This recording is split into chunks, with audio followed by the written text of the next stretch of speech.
Hello people, welcome back to the Book Talk. I'm your host Juan Quispe. Today, I'm going to talk to you about Ken Mcelroy's latest book. The title of that book is called Return to Orchid Canyon, and this is a business novel. So if you want to learn more about how to start a business, invest, and all other money related stuff through storytelling, then keep on watching. Now, I checked to see if there are other content creators making this type of content. There are none. Zero. I checked my phone the last past 5 minutes. Yeah, there are none. So stick around. You're gonna want to hear this one. So this business novel has three main characters who have three different ways of looking at life. Now, the first character is Ron. Ron is this 83-year-old grandpa who, has this place known as Orchid Canyon.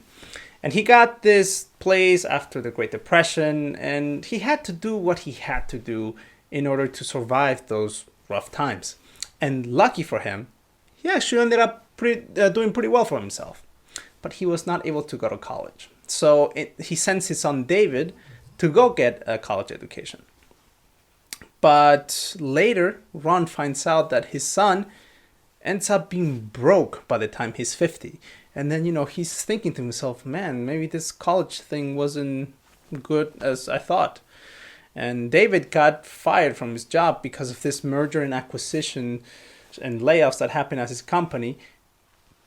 And he helped create that mergers and acquisition. So he had bad luck.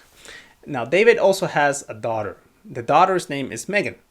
And Megan is, this millennial. She's about to go to college. And she's having this spirited talks with Ron and David about whether going to college is a good idea or not.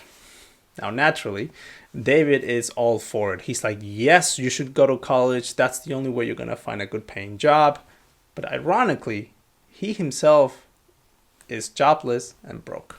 So my take from this book was basically that I got to see the difference between people who get a formal education and people who are self-taught. So a formal education can, generally speaking, give people a good standard of living.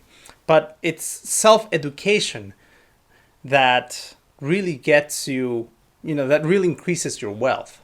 So I'm not saying that a formal education is bad. I'm saying that a formal education is good, but it can only get you so far. But only through self-education do you truly get to reach where you truly want to be. And then there's a huge story about that in this book. And then the other big thing that I got from this book was the importance of having multiple streams of income. So for example, if you're hugely dependent on one paycheck, then you're in the riskiest position ever, because if you lose that, then you're going to be in a bad financial situation. So this book really talks of the importance of having multiple streams of income. And it doesn't have to be through real estate. It can be through anything. It could be through precious metals. It could be through stocks. Or, hey, check this out. It could also be through YouTube. So out of all the characters in this book, I was able to relate to David the most because, guys, I know what it's like to get fired from a job. I only got fired once in my entire life, and it was the worst feeling ever. So when I was 14 years old, I had this job as a janitor, and I had this job since I was 14 till 20. So this job carried me to even when I was in college. And the company that hired me, it was a really nice company by really nice people.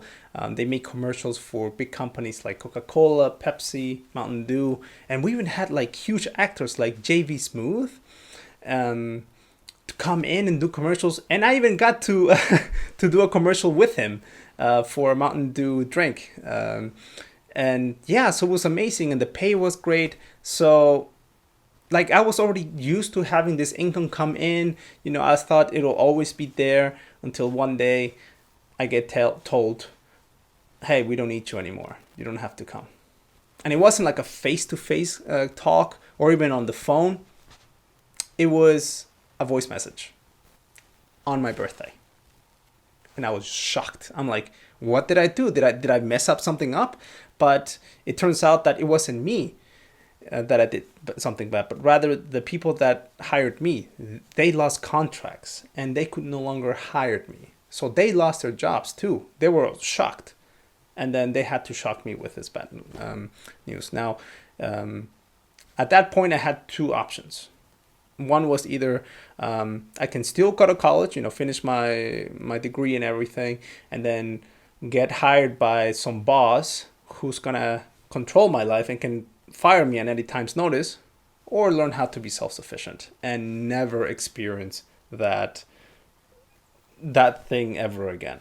So I took the latter. I said to myself, granted, I still have to work just to get by, but I'm gonna learn how to be self-sufficient, because guys, that feeling of getting fired at, just like that, I don't wish it on anybody, really. So that's really why I got into all this to begin with, on how to not depend on someone else, but rather take life by the horns, so to speak. Now, I know I said that I made a commercial with JV Smooth, but it wasn't like a huge commercial or anything. It was just, a small commercial, and I even played a small role in there. So if you guys want to check that out, I'm going to leave a link in the description down below so you guys can see that video and see if you can find me.